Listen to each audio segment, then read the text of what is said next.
is Nicholas Montez, and you're watching my YouTube channel, The Teenage Movie Critic. Welcome back to another YouTube channel, everybody. I'm so excited to have you all back here again. Now, in today's video, we're going to be doing something a little different, because today, this past week, I watched the Planet of the Apes trilogy, starring Andy Serkis, also half directed by Matt Reeves. And probably the reason why for this is because I kind of was home for most of the week because of school technical difficulties, but also world technical difficulties. If you know what's going on down in Florida, obviously you don't know what's going on in my school, but if you know what's going on down in Florida, you probably know why I've been watching these movies.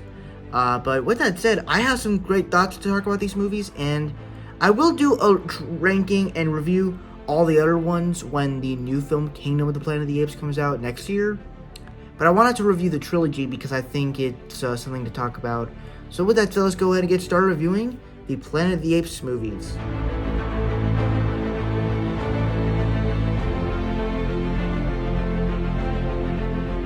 Now, even though this movie is in last place, I still think it is a very great film. And I know a lot of you absolutely love this movie and consider it to be one of your favorites. For me, I would say it's easily the weakest of the trilogy.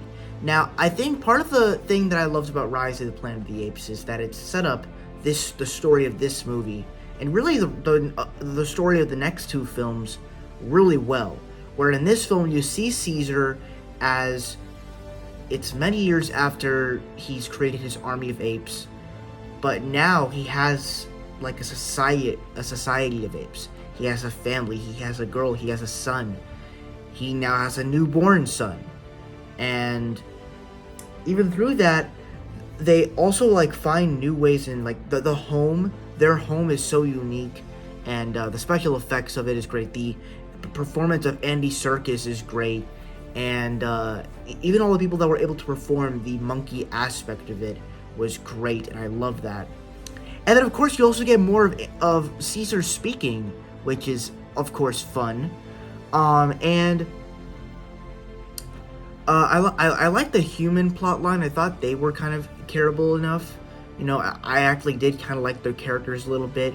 And the big magic here is, of course, the villain of Koba, where if you really think about it, he is really the major villain of the film, where in the first film we saw him being tested on, being crueled on by humans, and he doesn't see that he could trust these guys, and he wants to go out to war. So he tries to kill Caesar, but he fails at it, and so then he dies at the end.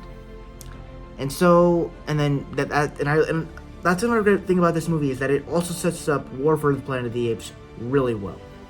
The big problem with this movie, though, is that it just kind of because of how great Rise of the Planet of the Apes was, with how good it set up at this movie, the actual execution of this just kind of felt too simple, that I kind of thought it would be a lot more epicer.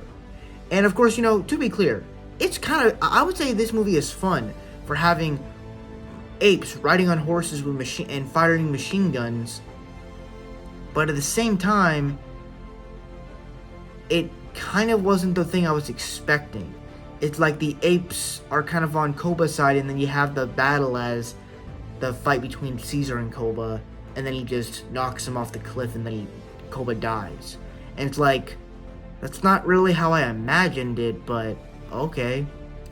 And so, while it has some great stuff, it has some great performances, it continues the story of this movie very well, I had some issues with it because of how simple it was. How really simple it was and how not big it was. But I do still love this film, and I still think it's really great.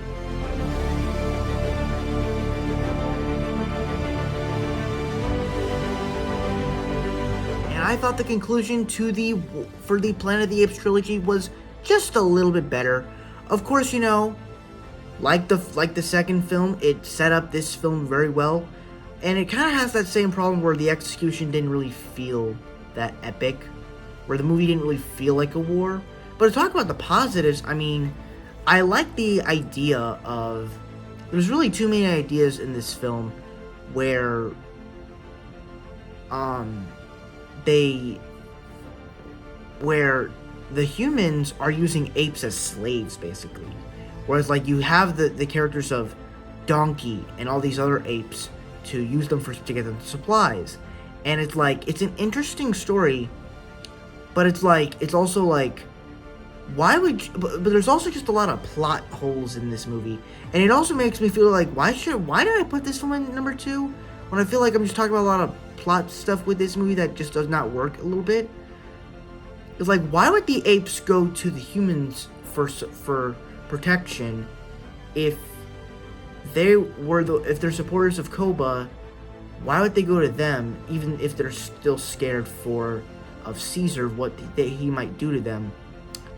It's just a very odd plot line. And then the whole plot line I like the plot line of Woody Harrelson's character, that he killed his own kind to protect his kind, because these other people have gotten this sickness, and part of the sickness is that they can't speak, and even when you find out that he has the sickness in the end, it's kind of sad.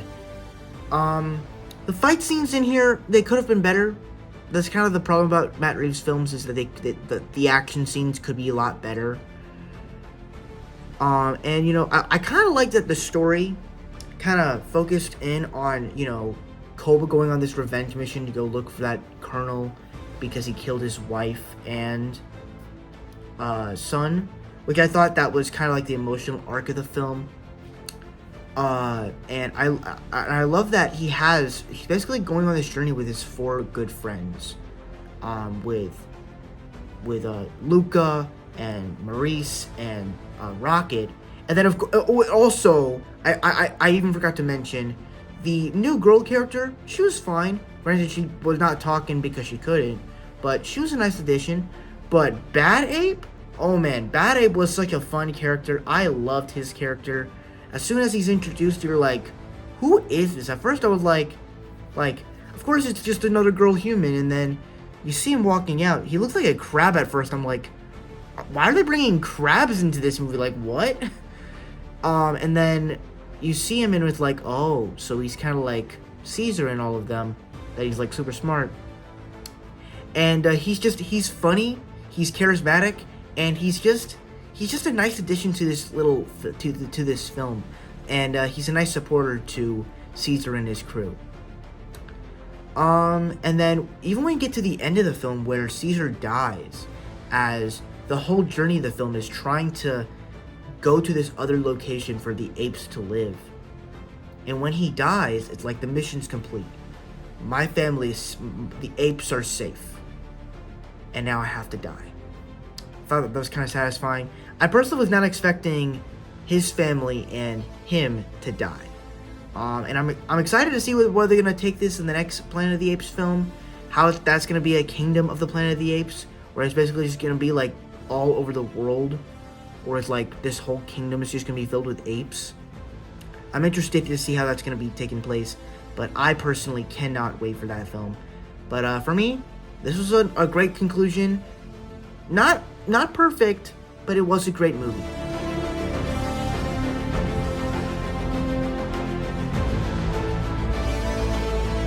Now, part of the reason why I love this film just more than the others is because it just, first off, it started in the real world. It starts off as this movie where these poachers kidnap these apes to make them really smart, and the idea of having this ape who got these smart genes from their mother, and since their mom died, the smartness of her continues into her baby, and that to me is a very interesting story where I guess you could say that's what makes Caesar's character so unique, is that he's a smart ape, as he's kind of half human, because apes are kind of human-like characters, and I thought that was pretty great. And as he starts out as this ape who is just this chimpanzee who's up in the attic, and then he gets violent as he sees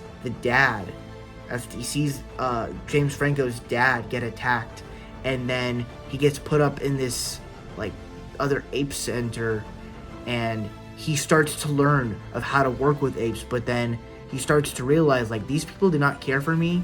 Humans are bad, and so I need to create an army of. I need to get these apes on my side, and we're gonna invade all of San Francisco. And honestly, unlike the other two films where you thought that apes riding on horses with machine guns battling tanks was fun, this movie is even funner, where you literally have an ape throw a manhole at a car and a pole at a car, and then you literally have a gorilla battle a helicopter, though he dies in the process. The action scenes, I would say, are much better. They're a lot more well executed. And overall, just the movie, it handled a great story. This is cinema right here. This is the greatest movie I've seen in the franchise. It tells a great story, great characters.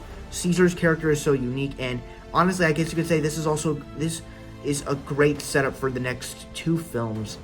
And honestly, just a great origin story for this character, and such a great introduction to this character that I loved, as it's kind of it almost feels like real life of what apes are like, except in the epic movie sense, where it's like an ape starts out as a pet, goes violent because they see humans as the bad thing, but they do it in a movie sense, and I love that.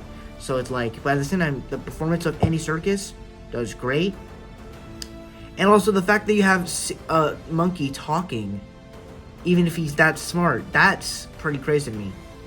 So overall, I honestly just love this movie, and I just thought it was a great setup for these next two films. And so for me, Rise of the Planet of the Apes is my favorite film of the Planet of the Apes trilogy, and that's why it's my #1 favorite film of this trilogy. Thank you guys so much for watching. I really hope you enjoyed. Don't forget to like, comment, and subscribe. All my social media stuff is in the about section over there, and I'll see you guys in the next video. Bye-bye.